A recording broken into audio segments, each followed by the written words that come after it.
Mr. Clark's here just to go through some of the requirements in terms of how to write a document-based essay. So you're going to use the information here to kind of give you some insight and guidance as you move forward in the document-based essay process. So first of all, what is a DBQ? It's a document-based question. You have the question for the culture wars. It's a type of essay that provides you with primary source documents that kind of serve as information for your writing.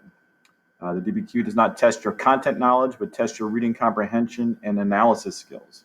So if you follow this guideline here, it'll certainly help you along the way. Each DBQ, regardless of the topic, will look very similar. Each time you start an essay, that's a document-based essay, you don't necessarily start out right in the topic. You need to establish historical context, which means that in the case of, let's say, the 1920s, before you get into the 1920s, you want to talk about how society developed, let's say, in the 100 years previous to that. For a long period of time, we were primarily a rural society, farm-based society, and as a result, people were a little bit more simple in nature. They kind of emphasized their communities a little bit more. So when you think about the background, as you get into more contemporary times, let's say until right after World War I, as World War I came to an end, more and more Americans are now moving into cities. Things are becoming much more industrialized. So you kind of give that historical context before you get into the 1920s. And as society modernized in the big cities, those who were left behind in the rural communities obviously had a situation where maybe they weren't embracing the new ideas within society. Okay, other things here. I'm not going to read through every word because this is posted in Google Classroom for you to reference. So the task, the actual question that you're attempting to answer in the essay, this will help you write your thesis. So you kind of tie the thesis back to the question as to why a culture war broke out in society during the 1920s. Often this is the last sentence of your introductory paragraph.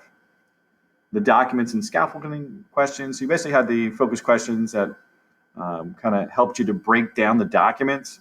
So I would suggest when you go into the essay process and you kind of look at each document, go back to each of the 9 documents and decide, will this support my thesis? So once you have your thesis, which documents will support it? You can even use a document that doesn't support it, and it could be as your contradictory evidence there. So you can kind of use it in a reverse order as well. Step 1, analyze the task. So determine the different components, the different parts, assess, evaluate, judge the value or character of the documents, compare, contrast. These are some of the things you'll be doing as you kind of move forward in the process. Make sure you understand all key terms within the question. The DBQ will address attitudes, reactions, political, economic, and social. I think all 3 of those areas kind of focus in pretty nicely on the culture wars.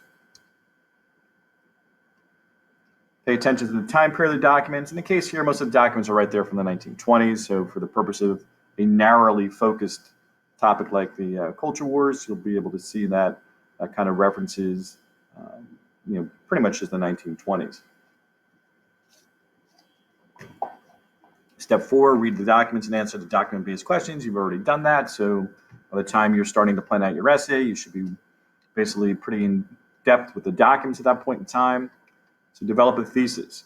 So this is your opinion on the topic. So you can kind of focus it in on what you feel and what you got out of the documents. Thesis should be in the opening paragraph, as I mentioned before, often at the very end of the first paragraph. So state your opinion on the topic. Your thesis must argue a position and state your opinion. A DBQ thesis should be usually around 1 sentence. Use the documents in DBQ to support your thesis.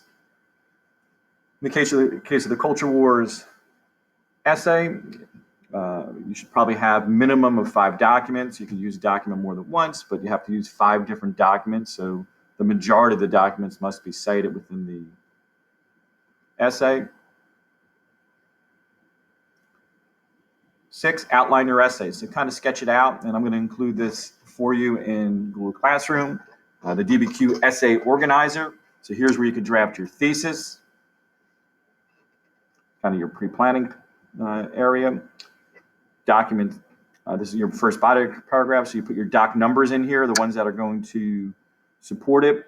Outside information is everything we learned over the course of the first few weeks of the school year in regard to the 1920s, so anything that you've kind of picked up along the way could be your outside information. So your body paragraphs are a mix of the evidence that you obtained from the documents, and then also the information you learned throughout the few weeks that we learned the 1920s. So you have 3 body paragraphs. So the essay structure is 5 paragraphs, 3 supporting body paragraphs. And once again, you kind of can list out your document numbers here in terms of where they might fit best. Also, when you're citing a document, and I kind of explained this a little bit already, you're not saying in document 3, you're not putting that anywhere within the writing itself. It's just going at the end of the area where you use the information. So if you took information from a document and then you finish that sentence where you last used the information from the document, then you just put in parentheses document 3, where you got the information from. Okay, so once you have your pre-planning out, you write your introductory paragraph, and once again, focus on taking a step back. Every time you write a document-based essay, the introductory paragraph should definitely be a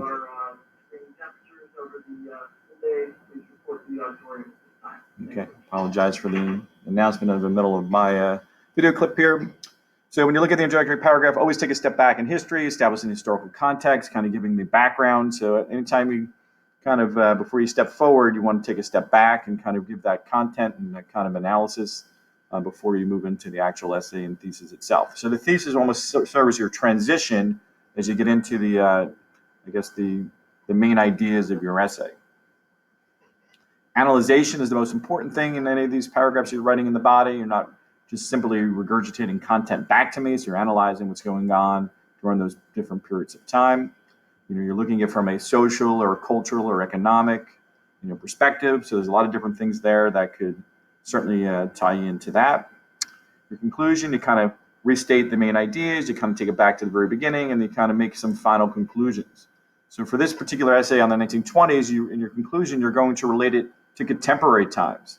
What do we see that's very similar today that you can kind of relate to in regard to the modern day culture wars? You might have even picked some of that up, watching President Trump debate former Vice President Joe Biden. You can kind of see some of the issues that kind of still divide the country. So DBQ tips, don't just summarize the documents, relate them together. Make sure to make a good outline that kind of helps you put together a strong essay. You may only write from the third person perspective. As soon as I see an I in there, we know you're writing the essay. There's no reason to ever say that I, believe this, or you make a declarative statement. So you make a statement and you support it with evidence. So at this point in time, as a junior, as a high school student, you should not be using I in formal essays. And once again, about citations, go at the end of the segment. You never say according to the document. You just kind of cite it at the end with document 3 or 4. Keep in mind, if you have any questions along the way, feel free to reach out, send me a message via email. If we're in class, obviously, you can ask me directly. Good luck on the essay, and you can use this as a point of reference moving forward for the second and third and fourth document-based essays we'll write throughout the school year.